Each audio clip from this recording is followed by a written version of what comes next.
But you have no onus and you have no knowledge of actually putting that together. And some of these critics, when they talk about the music, they make it sound like you do it. Then you make the music. You know what I mean? But they can't. You put together. They can't make the music. They can't. It's not their job to make the music. It's their job to talk about the music.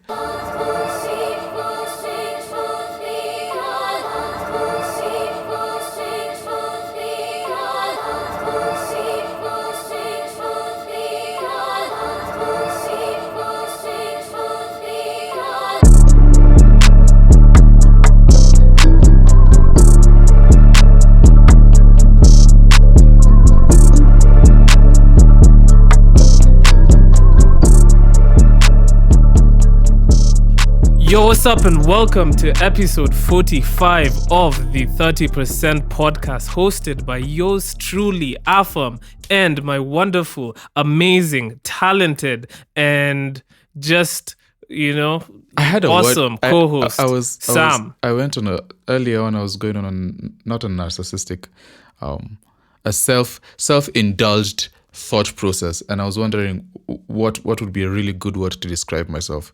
I didn't come up with any. So you can use the word genius. Let me just throw a few words out there. Just collect some from the pool. Oh gosh, polarizing. The polarizing. I'm not polarizing at all. Are you polarizing, Afam? Do you think you have what it takes to be a polarizing media figure? Oh, I don't think I'm particularly polarizing, honestly. But maybe there are people who view me as polarizing. I have no idea. Do you think you're polarizing? I think I could be. I'm not. What is polarizing, really? Anyway. It's like Vegemite or like Marmite, like you either like it or you don't. That's what polarizing is. It's like you divide opinion. You really get the people talking. You get the people going. What I mean? Going. People either really like you or really dislike you. Yeah.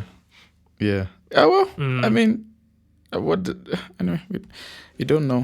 But anyway, aside from polarizing talk, what have you been up to? Like, how's your week been?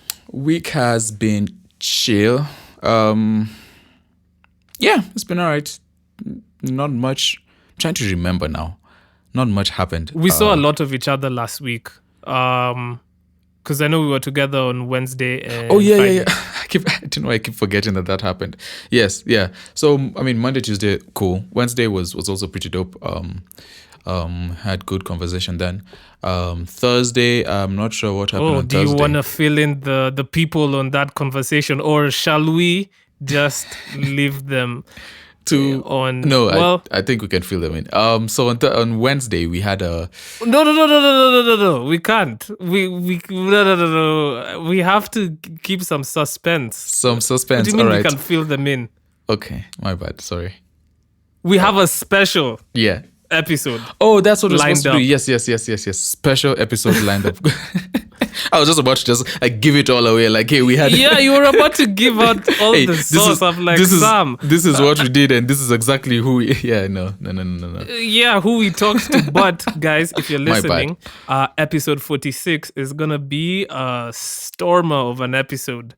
A stormer. So it's the first of its kind in two ways, actually. And the conversation was really good, but would you like to? I can't wait for you guys to listen. Oh, neither can I. It was. In what ways? Okay. Yeah. In what ways? We can say in what ways. In the sense that we are interviewing more than just one person at a go. So that's the first way that it's different. And the second way is, we did interview Antonio Sol, and he's an artist. So I guess that's the way that. Yeah, that's a foreshadow. They're artists. We have some artists who we talk to, and you guys will just have to wait till episode 46. But it was a really good conversation. It's a great conversation. Yeah. Which we're kind of giving away our source, because now people are like, wait, you guys recorded episode 46 before 45, and they're like, wait, how does that work? Well, our workflow is very all over the place, so just bear with us. But it makes sense. This podcasting thing is interesting. Is what it is. Yeah, I'm sorry. I've kind of taken over how your week was, but it's just because we kind of like really did similar things. Yeah. Where was I? I was on Thursday. Yeah, I don't know what happened on Thursday. Friday, we tell us about Friday, Afam. I mean, early in the week, I got a DM. Well, we got a DM on our podcast page. Yep. From Startup Grind. Yep. And they hit us up and they're like, "Yo, we have Dan Aceda coming to talk about podcasting. He's from SemaBOX, and we think you guys should come through." So, we were like, definitely. Us, we're pretty new. We are pretty new in the podcasting space, and in any opportunity we have to talk to or to be in a room where like people are discussing podcasting, how to monetize podcasts, and how to position yourself in the podcasting space, we're down. And so Sam and I attended the SemaBOX the Startup Grind conversation, and it's a fireside chat, right? is what they call it. And pretty good. There was no man. fire, though. The conversation was really dope. That was disappointing. There was no fire. Well, there were fire conversation points. Boy. That was I don't think that's the fire that they meant by fireside chat. So shout out to the guys at Startup Grind. That was an amazing conversation. Sam, tell us one thing, or tell the people one thing you learned from that conversation. I always thought that the more people there is in a field, the worse the field is. But it seems like the people who are like Dan was saying, that there's a whole lot of new podcasts cropping up and all over and about many different things. And he said that that's a really good thing for him. Of course, I feel like for him because he gets to earn from that, like that's part of the bag. But yes, he just said generally like there's more information passing. I feel like podcasting is becoming a more serious form of media. It's not just a hobby. Like I feel like they're going almost like how Twitter overtook the newspapers at some point, or relevance. Yeah. So I feel like podcasting might become that in some way.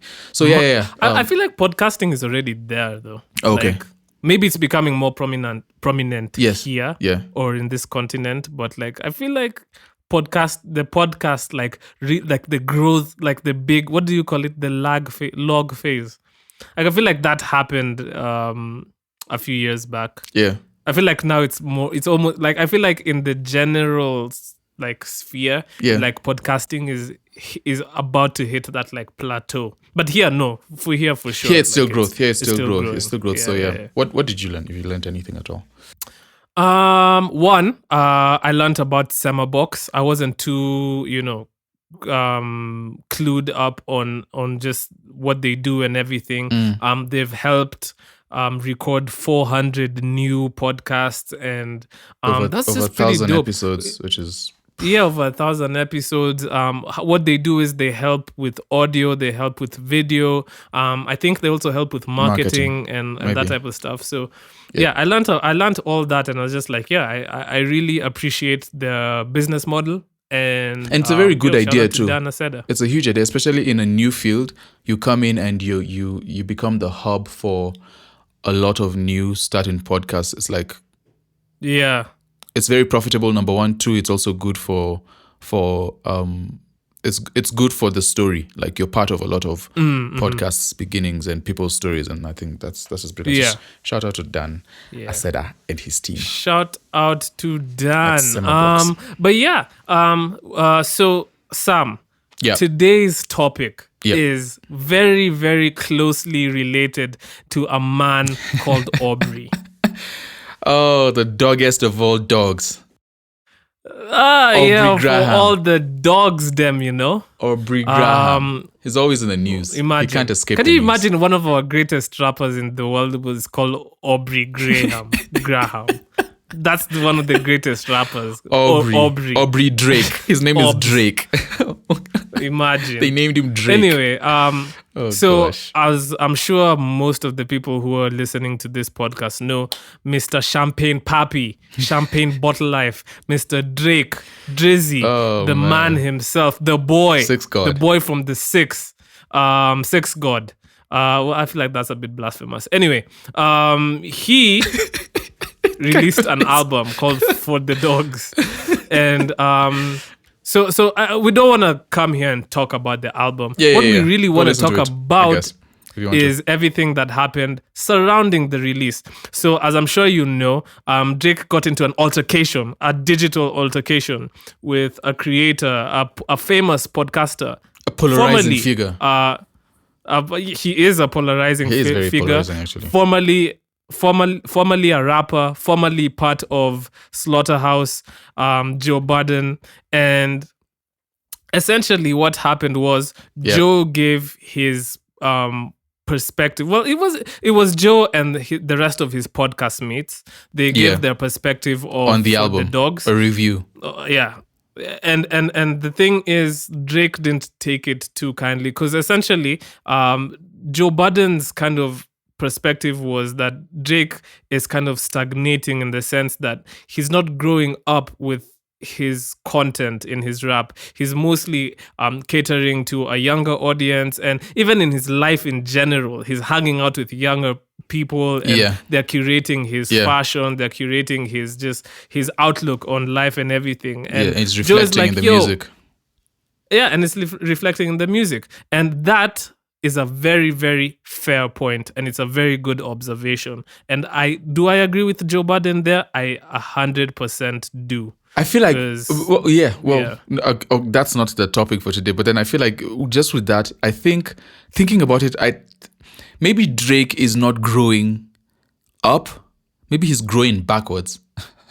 Because he's growing backwards in the sense of whatever new comes up, he's adapting to it, and he just keeps. While people are growing forward and they're probably distancing themselves from what the kids are doing, like a Jay-Z or a Nas. He's growing in the other direction where whenever anything new comes up, like he adapts to it and moves. So he's growing, but then he's not growing with age. To his credit, that's what's kept him relevant. You can argue, and it's a brilliant strategy. You know what I mean? That's why That's why he's on top. And there's very few people who can pull it off, because a lot of people try and keep up with the new trends and just come off looking very cringy. You know what I mean? Yeah, we've seen some of that. We've seen a lot of that happening. But so Drake's response to all this was essentially writing a long ass paragraph to Joe Budden under Academics' post, and the sentiment, the overall sentiment was that Joe Budden is a failed rapper. Oof. And he's gone into podcasting because rap didn't work for him. Yeah. And Drake is like, yo, we shouldn't take Joe Budden's like opinion, or we should take it with a pinch of salt, because how can I, somebody who is super successful in the music, still rapping. How can I?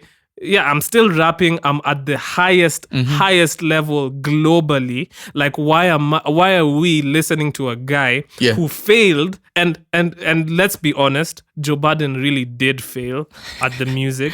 He likes to say he's not a one-hit wonder, but he is, and he had some songs, but like the other songs that he had, like the Fires and whatever, like the people who know them are the real diehards. You know what I mean? Yeah, they want to listen to mood music and no one listens mood to music.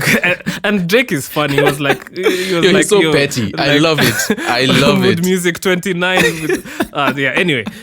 I love it so so much. Drake is kind of like saying like, yo, why is this guy who failed and quit? He quit the whole music thing. Why is he here like giving his opinion, and not a favorable opinion, one that's actually, and I think we can agree, Sam, it got to Drake. it got to him. Oh no, You know what I think he's still typing up. I'm pretty sure he's typed up a lot of times and kept it in his notes. He's even done another post and he subbed Joe Budden again. Like he subbed Joe Budden's really engineer. Like, he's just yeah, he subbed Parks, and then even today he posted a picture of Joe Budden's fedora holder thing, like, because you know how Drake is. Drake likes to be petty.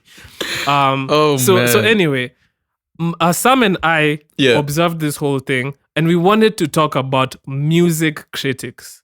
Yeah, because it's something we had briefly mentioned.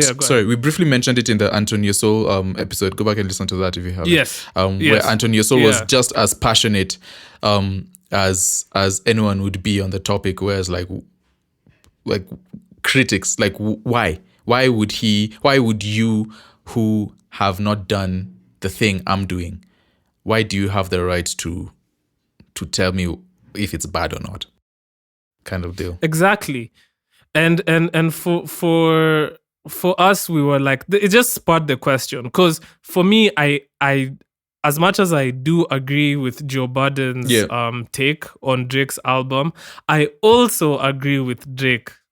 I think they're both right about each other. And I think Drake's perspective is also, in a way, correct, because Drake is out here actually doing everything that I'm sure Joe Budden wishes he could have done, but he couldn't. You know what I mean? Yeah.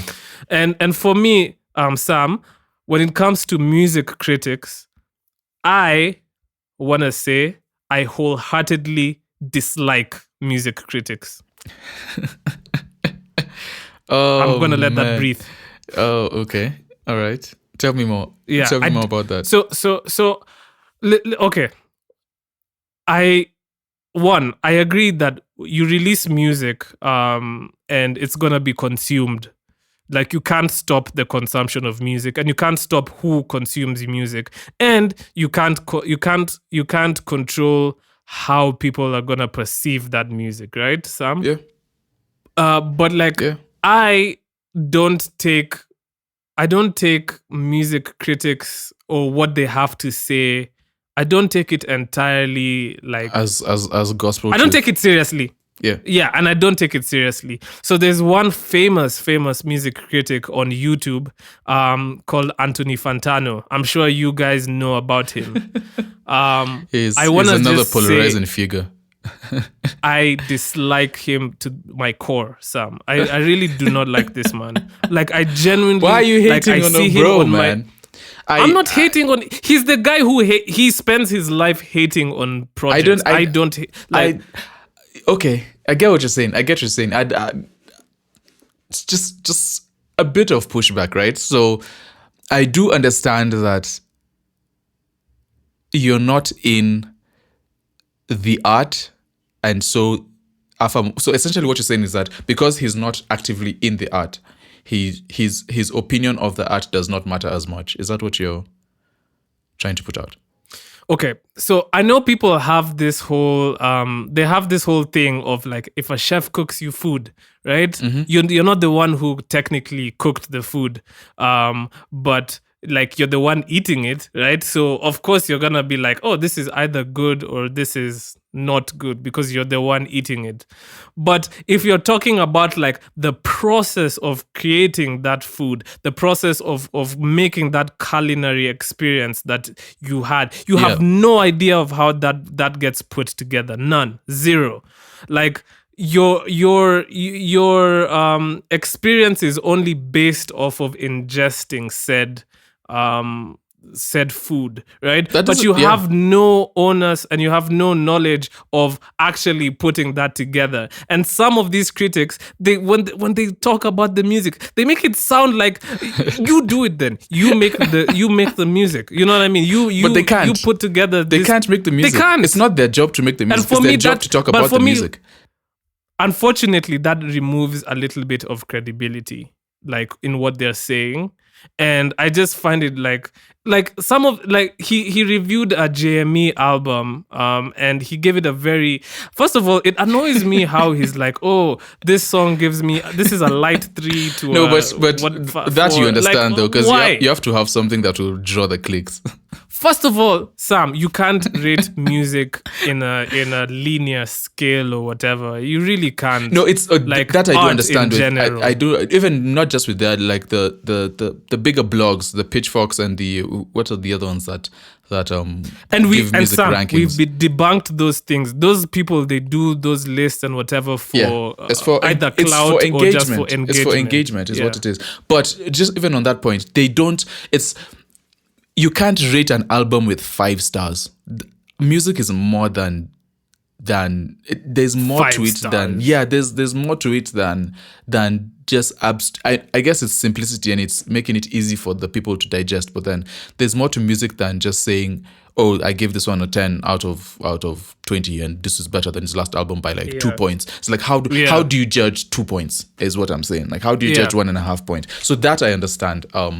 I do think that there's that just before we go on, I think there's I think critics are a necessary evil. I think critics are a necessary evil. I think they serve the public in as they offer an artist. If an artist won't be able to properly give their perspective on an album because it's their art, it won't be an objective perspective. I think critics have, a lot of them have more of a chance of being objective. I don't know if I'm making sense. Yeah. So I think that they are a necessary evil. And no, I disagree. They don't have a better chance of being objective, but you go ahead. I'll debunk why that's not true. It's part of the job because media, right? Media. Joe is a media personality now. He's a failed rapper, but he's a media personality. And as a media personality, he reviews hip hop. Now, we can look at him and say, listen, you failed as a rapper. And I don't think that's a petty. I don't think that's a valid point for him, honestly. I really honestly don't feel like it's a valid point, because you can't say because he failed, he's not allowed to speak on art. Especially him, because he was a rapper. Now, I understand a whole radio presenter just coming up and or Anthony Fantano, I don't know whether he's done music before, but coming out and shooting at a rapper and completely trashing their album or their song. But at the same time, it's like, if they don't do it, who will? And that content is, I feel like it's necessary.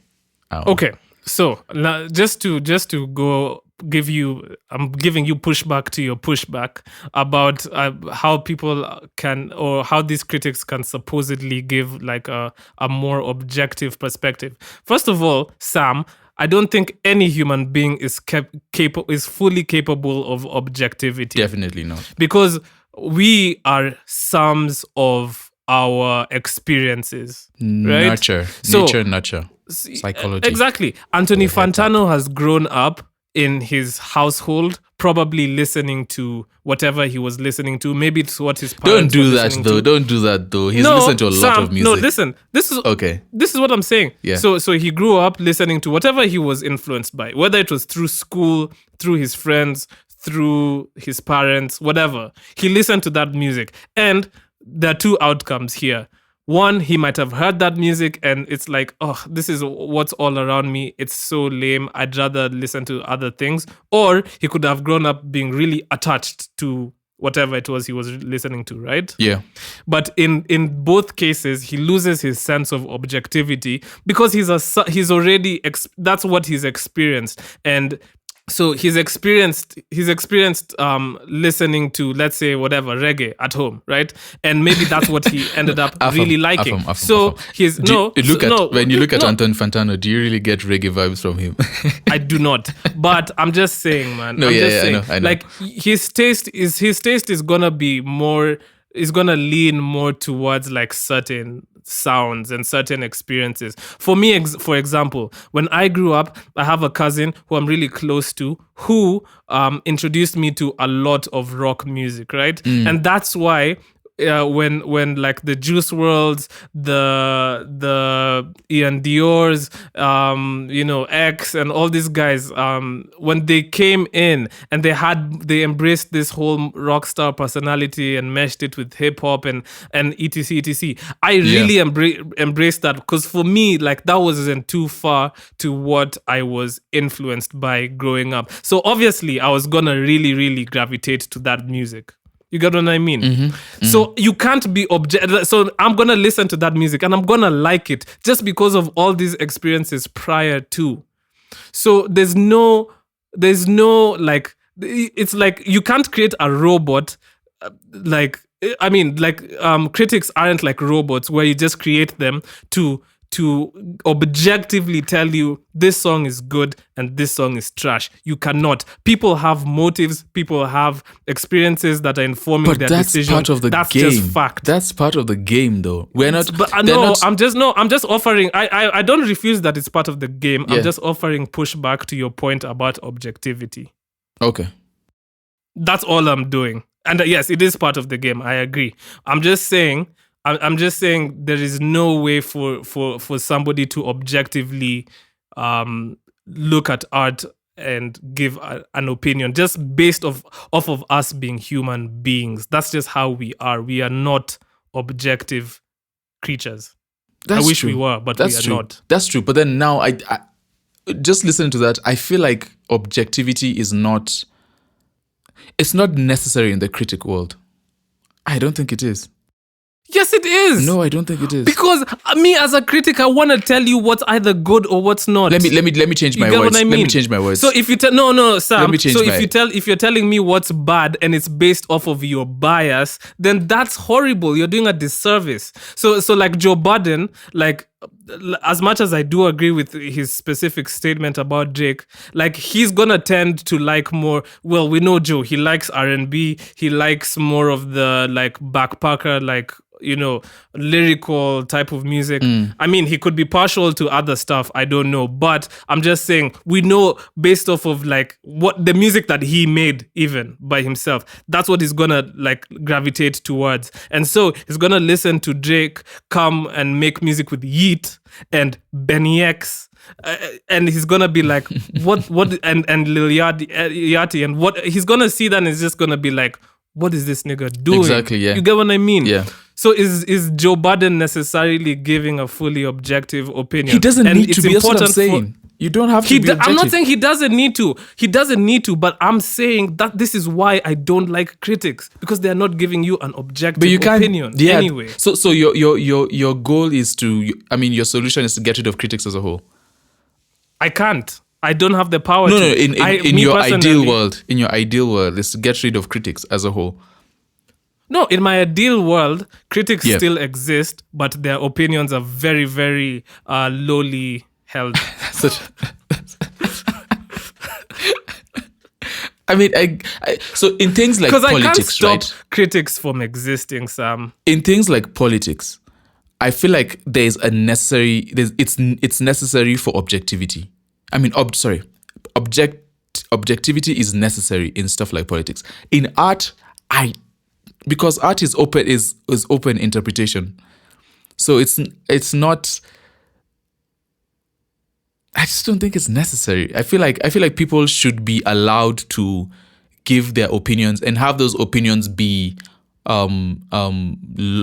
praised or trashed, whatever it is. I don't think doing away with reviews and the talks just because we know that this person is going to be biased it's not good for art, in my mind. I don't know. I could be wrong. Listen, and I get what you're saying. It's not good for art, or like in the sense that like artists need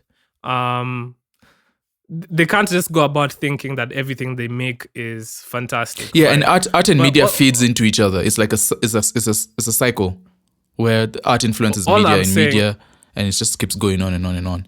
Okay, so maybe two things I want to bring out is, one, I hate critics who prioritize using their platform to be negative. One, because that's just annoying, and two, critics who have no know-how in what they're critiquing, right? Like they've never actually done it, they did it and they've never actually done the thing, or they did it and they weren't good, so they they went into critiquing stuff. Like, it's like, why am I sitting here taking what you're saying seriously when you failed at doing the very thing you're critiquing? Okay, on that, so I feel like sometimes critics and people outside of the thing itself, like whether it's art or sports or whatever, I feel like sometimes they are able to they have a broader perspective. Like I'm thinking about sports, right? If there's footballers who you talk to who they will not be able to even remotely explain some of these things. But then when you look at what do you call them? Radio announcers? Pundits? Pundits, yeah. It's a funny word to say, pundit. When you look at a pundit, those guys have like a depth of information just because, even by just taking it in, ingesting it. They have no, you look at the likes of Skip Bayless and Stephen A. Smith, and yes, they weren't like very prominent in sports. Maybe they didn't even, I don't think either of them did sports, but they're very, very, very well known in their field because of the knowledge they have about the sport. And it's cool. But like what I've been seeing a lot happen is, and there has to be a reason why this is happening, Sam, is how can we explain like even if you watch Champions League, Premier League, nowadays a lot of the pundits are gonna be former players. Why do you think the media houses are looking for former players? I don't think that's pundit. I don't think that's because they will offer a better. What? No, I don't. Oh, I feel like that's the media. So why do they? So you think they're doing it just for engagement? Because it's like, oh, we're seeing Thierry Henry on that TV. Is exactly what I think they're doing. That plays into it. It's not the solitary reason. It plays into it, but the reason is Thierry Henry can give me a perspective from a footballer's point of view that will make me understand why Edin Ketia didn't square the ball perfectly or didn't side foot it, because he's been there, he's done it. But his speculation of information. It's still speculation either way, right? And the pundit... No, it's not. Yes, it is. It's based off of him knowing... It's not. But the pundits can guess that too. He could just be talking about... No, they can't, because they have... Oh, bro. Go ahead, sorry. Go ahead. No, I'm just saying. Listen, like...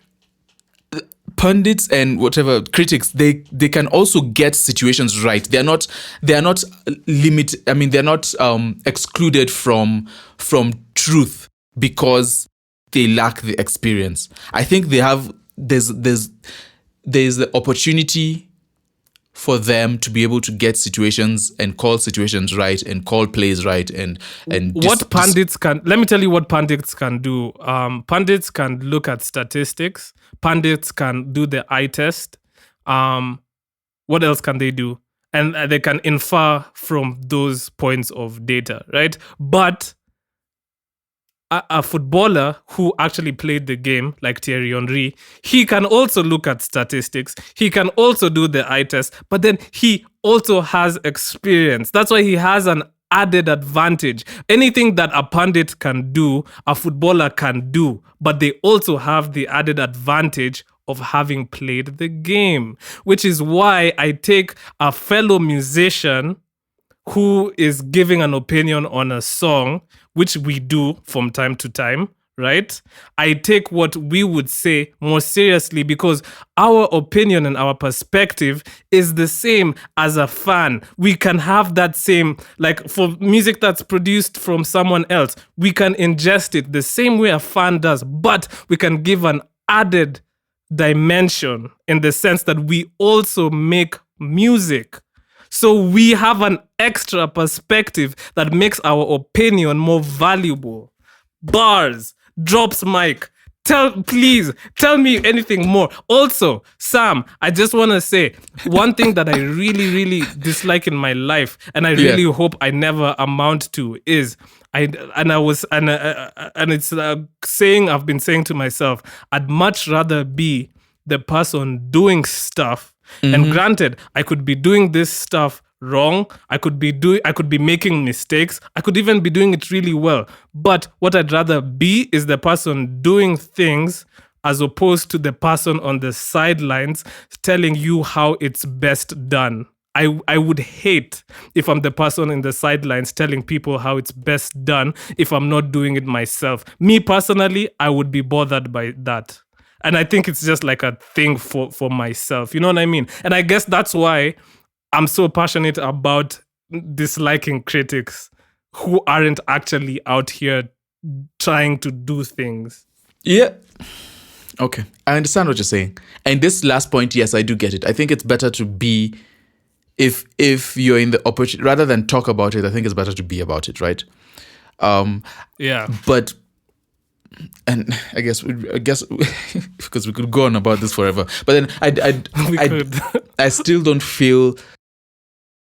I think Joe sitting on the outside of the situation and looking at Aubrey's album, and saying what he said about the album, I think his opinion is valid because, okay, Joe is the wrong person to say just because he was in rap. But then if he wasn't in rap, I think his opinion is valid also.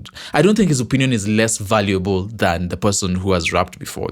No, the person no. I'm sorry, Sam. It genuinely is. It's not. If we're talking that's about, what I'm saying. No, but Sam, if we're talking about these are people having a conversation about how to make multiple hits, right? Yeah. Joe Budden has one hit in his career. Just a solitary one. Drake has multiple. Yeah. Right? Joe Budden's argument or input into the conversation will be valid. I 100% agree. But Drake, who has done it multiple times, his opinion is also valid, but it's a little bit more valid because he has done it more consistently. Yes, but what's Afam? And he's doing it right now. What's the rate of media personalities that would have hits? Like, that's just not feasible. It's not possible. Sorry to cut you off, but like, this is even a more favorable example because Joe has actually done it, even if he has done it in a small capacity. Critics who have never made a hit in their life, I don't want to hear that shit because you've never done it. You know what I mean? Oh, man. I get what you're saying. I honestly do. Okay. All right. That's just, I don't know. That's just how I feel about critics and whatever. It's, I don't know. Yeah. No, I understand you. I feel like I don't think that critics should get except, okay. Now, when I'm talking about critics now, in this whole time, me talking about critics, I'm talking about the ones who are doing it well, and they're doing it from a what's the term? They're doing it with integrity, sort of, you know. Yeah. I'm not talking about the ones who are just jumping on and just going to town, just saying whatever they want to say because it's going to give them clicks or anything. People, those ones, I agree with you. We need to get rid of them. But the ones who are doing it well, my view is I think their opinions are just as valid. They may not have done the thing, but I think they do have, and they may have additional perspective that the person doing the thing does not have because they're not able to look at it from the outside. They're in it. Yeah. Yeah. I guess that's maybe why I'm also I guess one you just don't like Fantano. Did Fantano trash an album that you really liked? Is that what happened here? Yes, he has done that. Also, I guess one of my problems in this debate is I'm an artist, so I'm also not giving an entirely non-biased opinion because I've gone through the experience of creating something and have someone just come in and that's whatever. That's. But I genuinely do. Everyone's experience. I think I don't know. I just feel this way about critics and I just dislike them. Anyway, that's that. I just hate them. No, that's that. And honestly, I could say so many things about critics, but let me not go too into it. Okay. But if that's your career choice, imagine if that's what you decide, that's all you want to be, a film critic or a music critic. Yo, that's it's needed. There's people who need things to be broken down for them. But at least try and do and stuff. Martin Scorsese is not going to come and explain his film for us. That's not what's going to happen. I will only respect people if they actually go out there and take what is the word? Go out on a limb and actually try and create this art that you critique. Critics who do not do that don't hold much water for me, because y'all are just sitting there in your it's like, you know what it's like, you know how we watch sports, right? But us, we are super, well, let me speak for myself, super unfit, sitting on the couch, and I'm here incensed. Speak for yourself, bro. At a footballer. Yeah, that's what I'm saying. I'm speaking for myself. I'm incensed at a footballer for not doing the right pass or whatever. You should have extended your leg. That would have been a goal if you just stretched your leg out.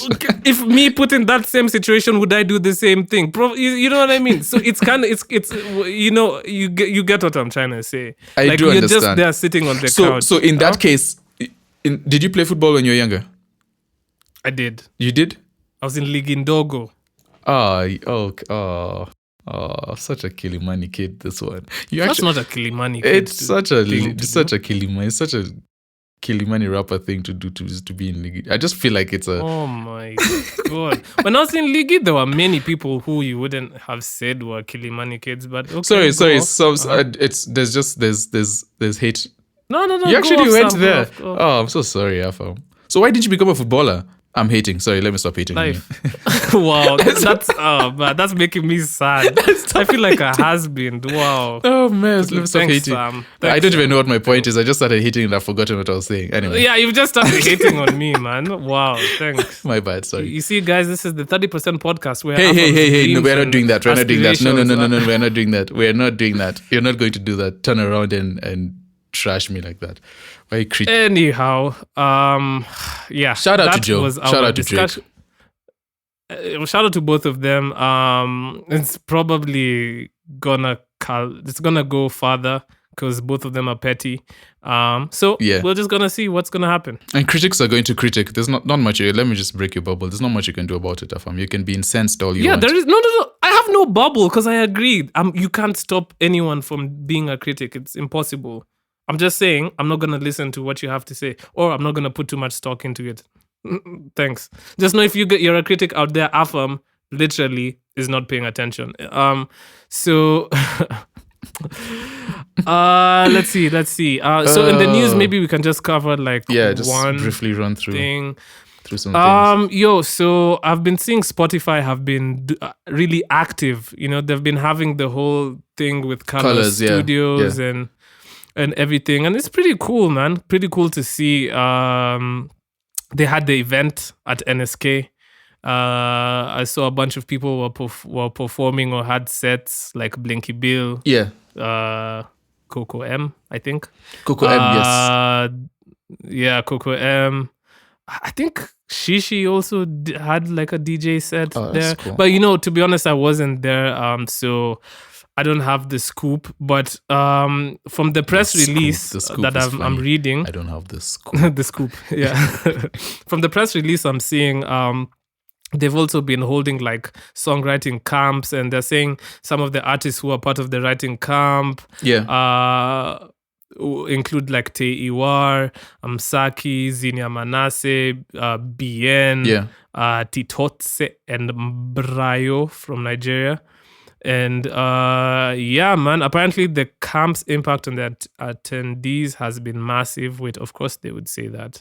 What I wanted to read was, the original mission which Spotify and Colors Studio set out to achieve with this partnership, which was to highlight homegrown R&B on a global scale while providing a platform for African R&B artists to connect. So, me just thinking into the void, I would assume we can expect maybe potentially like Colors episodes with some of these artists, right? Hopefully.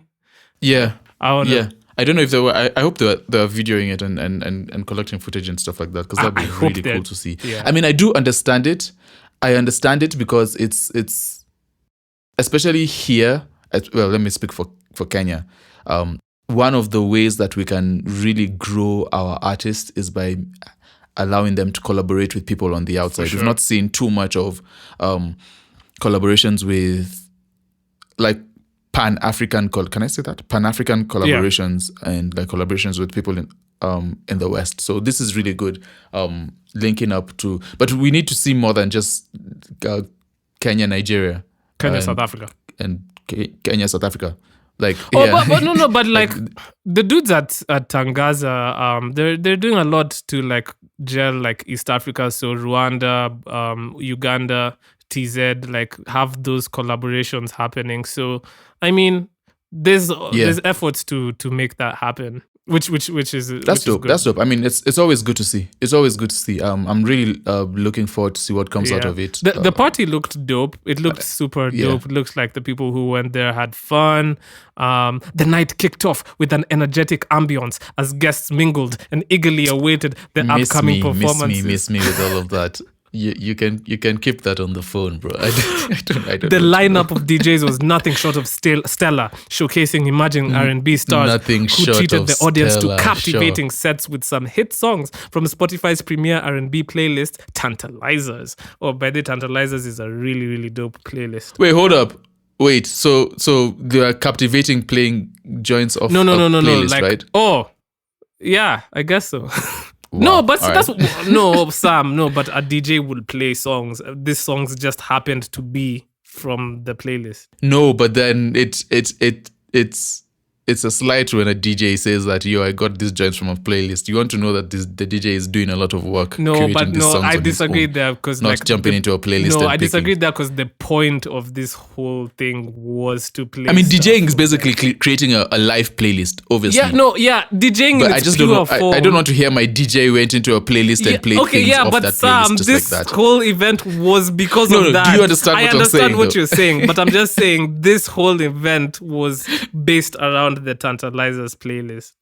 But I get what you're saying, and I agree with what you're saying. Like in the outside world, where like I just go to a place. Like, I want to know my DJ has done some work. I get that. But shout out to Spotify and the team over there for doing stuff that looks great. Okay. So sorry, my words could preceded me. I'm not even making sense. Oh man. Not making sense at all. So new music, man. New music. Here we proceed to pundit on music. Pundit or critic music. Yeah, we can actually judge everything. So but like I said, we can play our part. No, but like I said, I'm more okay with us giving our opinions because we actually do this. Because we're part of it, I mean? Yeah. And I think we've talked about it. I don't necessarily just calling everything good. Calling everything bad does not always help. I think there's a time and place for saying maybe this could use work or whatever. Now I'm speaking from our perspective, but I don't think that's always like necessary. You know, it's also how sometimes you. It's also how you deliver stuff. You know. Yeah, it's also, and that's a huge thing that we didn't talk about too. It's how you deliver that information. Maybe I would like critics more if I saw more positive critics when they're delivering negative stuff. Positive negativity. Yeah, exactly. That's exactly what I was trying to say. Positive negativity. All right, hilarious. that's cool. Okay. New music. What was rattling the eardrums, shaking the speakers, knocking the? I don't know. That was awkward. Let me jump in and save you from. Yeah, save me. So Rumbi for the 5 millionth week in a row has released a song with Jade Garish. It's called Sink Not Swim. He's on a run, man. He is. Shout out to him. Isn't it funny that the number one song on the New Music Kenya playlist is still Drake, but then you see the cover, it's not Drake, it's who was the cover on the New Music? Was it Stems? Bro, Drake, I'm telling you, because Stems dropped. And me, I have now I have my critics, my critic. Now say I have to keep my opinion about. Anyway, it's not necessary. It's not for this podcast. I could talk about that. Yeah, we talk about Kenyan music over here. After having a whole podcast about Drake's release. about not Kenyan music. Yeah. Okay. So anyway, it's of course. If it's not, it's really weird though. It's interesting why they put Thames up there instead of Drake, because it's supposed to be Drake. But anyway, where are we going? Pog. I don't know how to pronounce this. I'm pretty sure any way I pronounce it is going to be pronounced wrong. Yeah. By Fenagito and Okelo Max. I think the genre is Benga Trap, if I'm not wrong. I may be wrong there. But it's that genre of like traditional, I want to say Let me not If I was mention any Okello specific Max, track, I'd but then release an it's like album guitars. called Minimum. Sorry, go ahead. Here he goes again with his marketing. Marketing 101 brought to you by Afam. It's that sound that we've. I feel like, to be honest with you, this sound, the whole trap mixed with banger guitars, traditional guitars, and everything. I feel like there's been so many attempts to get it started, but it hasn't. It just hasn't caught on. I don't know if you feel like. I feel like there's been different people who have tried to get it going. We've seen Southeast. Is it South Soul? Soul Generation, South Soul do it. No, South Soul did it on their album. I've seen so many different people do it, but then I feel like it's still in its beginning stages. Anyway, maybe me personally, I'm not the best person because I don't typically listen to a lot of the banger trap genre. So I don't know. Yeah. Okay. I mean, that's fine. But yeah, it's and then they also release behind. I always love seeing behind the scenes of the artist creating the music. That's super dope, and they release that online. So check that out. Heart the Band released an album called Time. Yes. It is a 11-song album. I want to say, I don't know what number of album this is, but their last album was 20. They released an EP called Simple Man 2021. Their last album was, I think, 2019. So they released an album. I mean, it's almost what you'd expect from Heart the Band. There's some potentials in there potential songs in there that will do well. Shout out to the producer. It seems to be one major producer for the album, and I think that's something that we will talk about later. That we can talk about later is how people choose to go about albums. Calligraph, stick with one producer for the majority of his thing. At least locally here, that's what people tend to do. Yeah. So, New Funk released Mercedes. Did you hear that? I did. New Funk is just on his own planet, on his own vibe, and that's he's doing whatever. He's just doing his own thing, and that's fire. Like shout out to him. He's just really curating his own like sound, and it takes guts. Yeah. Because as a producer, sometimes you wanna like stay safe within like the usual typical genres. Stay current. Yeah, but it looks like New Funk is just doing his own thing, so that's fire. Okay, well, I mean, Nadia Mukami and Darasa, Siko Shua, came out. I gave that a listen. History by Victoria Kimani and Kayo Music, I believe. Yeah, with the Q. That was pretty good. We have Who I Am by Karun. It looks like, and Wasan Shaya. I believe Wasan Shaya is like a famous like poet or something, or writer. So Karun is out there like really like doing all these. She's doing different things. I like that. I really like that. That's fire. She's doing different things. Shout out to Karun and her team over there. Get different bags. Yeah, get those bags, Karun, please. Get different bags. Anyango by Udulele. Udulele we know is part of Kipepeo, so shout out to Maya and the team over there. Octopizo Wapi Kompe, produced by Cash Money AP. That was such a bad anyway. I haven't had a Cash Money AP beat in a minute. So that was interesting. Forgot bro existed. Bro. Yeah. But the Cash Money AP had a run. The producer cycle is brutal. Is brutal, bro. It's brutal, man. It's almost as quick as rapper cycle. It's faster. Honestly. It's almost faster, bro. Oh man. When's the last time you heard about Pierre Bourne? Sad. Anyway, that's true. Oh my goodness. But Pierre is just self-inflicted, man. Because Pierre is trying. Oh really? Yeah, he's trying to be an artist. So he Pierre is a very like he's one of those guys who wants to fully curate like who he's sending beats to or whatever. He's not like a. That's even Metro Boomin does the same, but like I feel like Pierre is more like I want to really curate my legacy and my thing, and he's also trying to make his artist career pop. So I don't know, but Pierre is legendary in my opinion. I miss the Pierre. He's such an innovator. Anyway, We have Masa Odiwa Muranga. He came out. Nafasi by Nabiswa Wanyama and Andrew Kagan. The beat to that was sick. So shout out to them. Ooh, King Kirby dropped a song, Pray. Bro, King Kirby is on a run. I think I am relatively confident in saying this. This is Kirby's best run in music since he started. Like, putting together all this, like, videos and stuff, that takes a lot of investment, time, planning, energy. It's actually insane. So shout out to the energy that Kirby just got. I don't know where he got that energy from, but it's crazy. As a rapper, especially if you've been doing it for a long time, like, I think at some point it'll kick in, like, fam, listen, it's I go just time. want to. Yeah, it's like hunger. Yeah. I have hunger now. Let me. And I think that's drop, what let he's me release. experienced. Yeah. So Yeah. Yo, shout out to Kirby. Shout out to Kirby Mahasi. Curbs were my herbs. King Kirby is one of those guys who has had so many names. Curbs, like Wama, herbs. He's had so many, like, not name changes, but, like, I've known him, like, differently over the years. Anyway, there's Love by Swat and Bahati. I guess all the Ethic guys are now releasing music independently, so shout out to them. My Muse by Louis K.E. Tokyo Night. Tokyo Night is fire. Like, Push Me Away. Tokyo Night is he's pretty dope. His sound is starting to, like, get.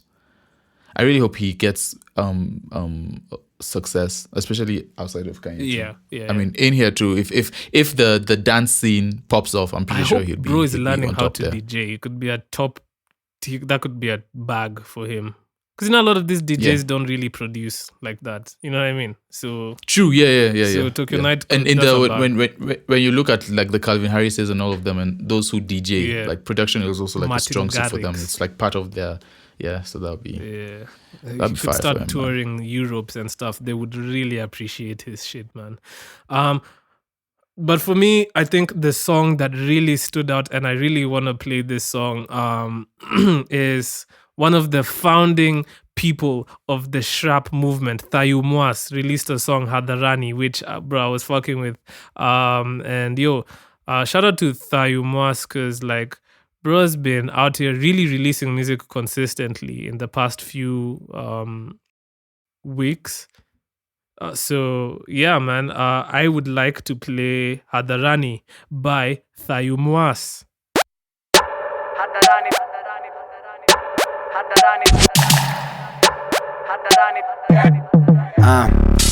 Harakisha ni ganji na niamsha saa 9 fasisha bedi hajashika alishikwa akishika saa 10 niko on for 20J ni pita niko night shift na pick hizo calls uko napping kiota mimi nafanya mathematics hesabu niko nazo hapa Johnny wapi niko hungry sane niko naye Joy Jazwi wako nilimtoka akitrai kwepa na mali hakujua hata ni mimi penye iPhone ilichaiwa na mlami na bado Johnny 5 Clanton Dago hajafika ako happy dakika Johnny 10 tick tock Yo doni kemepita, natoka social media Time imefly, manze 6 ishafika Nafani kuethika, money calling Picking out the checks, kuzuba si maoni Ilibidi mpitie membly, ni seti ya the morning Akadai kuseti, nikamshona kamjioni Unadhani vanish mood, kume nikabame Joy shikwi, ampiki, minajichagua so quickly Bitch wako, ana movie fishy Amini, iyo ni lunch time ya mafisi Alicheza na bene zaka chujo kwa ofisi Alisindo hizo profits after kukemba upini Tuma pin, seni saa 2 nishamalizana na ratili nishafeed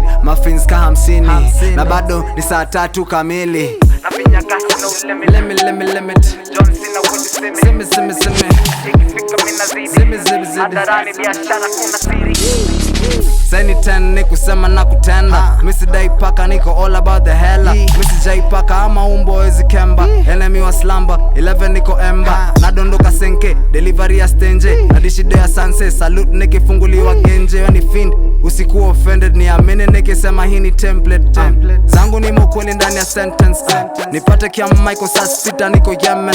Niko na Aisha kakishika na matembe. Nisake saa 9 kwa ile base ya vikombe. Saa 10 niko Ibiza, mfuko zimeshiba. Target yangu mita, success inaniita. Faka gatekeeper, ufunguo minda feature. 5 niko harakati ya kutamatisha. 6 niko kiza, skiza. Missy die feedback, iza, I'm easy. Saa moja nikapita, navutia girl dem dina. Bima unipati ndani ya Uber.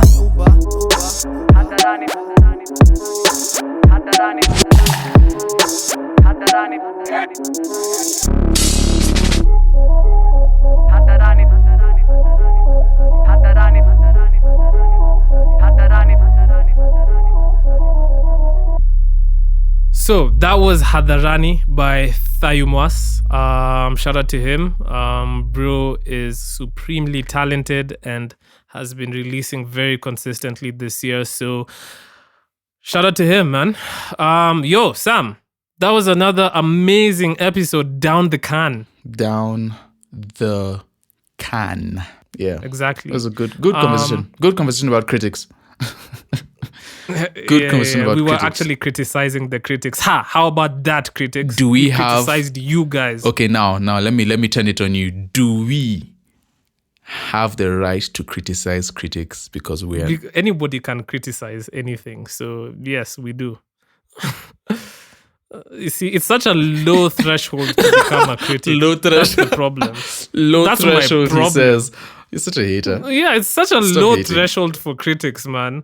That's what I'm saying. Critics are just anyway. Guys, we were nominated for People's Choice Awards. Yep. So if you guys feel like you can vote, that Please would be go much ahead and vote. appreciated. Thank you. Actually, I think the voting will have ended by the time By this now? is out. So Wow, we're so I am informed. going to restructure that by saying thank you to everybody who voted. Thank you so much for Yeah. the support. Yeah. And we appreciate you guys so much. I think the event is on the 14th of October of this month. So, thank you guys for listening to this podcast and putting us in the position to even be considered Facts. for awards. That's crazy. Appreciate that. Yeah. Appreciate that. So appreciate it. listen, as always, you can listen to us on Google Podcasts, which is gonna be axed by Google, unfortunately. Yet another bad decision. You know how Google are. They like to axe all their good products all their for good some platform. reason. It really genuinely Yeah. annoys me, but I don't think that's riveting information. I was watching a TikTok and they were saying in Google, if a new product doesn't achieve like $1 billion in like profit or like have they kill 1 it. billion users or whatever, like they kill it. That's And crazy. Something crazy like that. And I'm just like, what? Yeah, that's crazy. I guess that's the world of tech. But yeah, you can listen to us on Google Podcasts because it's still here, on Spotify, on Apple Music, on Anchor Music, and on YouTube. So check us out on YouTube. Yeah. That would really mean a lot to us. You can find us on Instagram, on Threads, on All of them X, except Facebook. on LinkedIn, and you cannot find us on Facebook because we are not planning on going on that platform. Anyway, guys. Earlier we said that we thank were. you. Now the tune has changed. People are allowed to change. We We're reserve allowed the right to change our minds. opinions, right? Yes. We really do. I live man. by that. We are human beings. I Come live on. by I'm a that. human being. Maybe next Did week you ever you'll see that come. interview Maybe for next week Nicki- you'll come and start telling how much you love Anthony Fantano. Which meme? Did you ever watch that interview for Nicki Minaj where she just No. randomly goes, "I'm a human being"? No, I did not. No? No. Anyway, pop culture references from Afam showing his age. Anyway, Yikes! Thank you listen, guys for listening. Like we said, episode 46 is gonna be a special one. It's gonna be a blockbuster of an episode. Blockbuster of an episode. Facts. Grab your coats, grab your hats, grab all your valuables because this is gonna be a wild, wild ride. I was wondering why people are grabbing their stuff. Yo, let's end this thing, man. This is because our podcast would like steal. Anyway, I don't know. I don't know. We'll steal your attention. Anyway, guys, look forward to episode 46. Thank you for Grab your listening to coats. 45 episodes Grab of your us hats. yap into the mics. And yeah, thanks, guys.